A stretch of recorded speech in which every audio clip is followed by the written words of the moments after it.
Non ci sono cittadini che hanno capito tutto e quelli che non hanno capito nulla, ed è giusto anche che ci sia il massimo rispetto tra le diverse fazioni, perché ormai tali sono.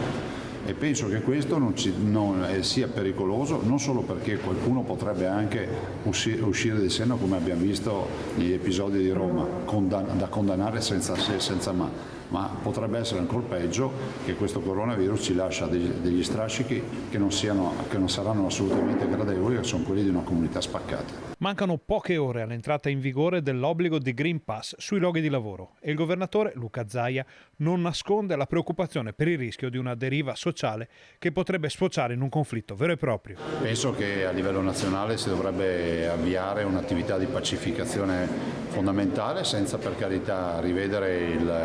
il tema delle scelte di sanità pubblica. I dati dicono che la macchina dei tamponi non è in grado di far fronte alle richieste di chi, per poter lavorare, deve sottoporsi al test ogni 48 ore. Se la legge dice che una persona ha diritto ad andare a lavorare con il tampone ogni 48 ore, bisogna garantirgli questo diritto,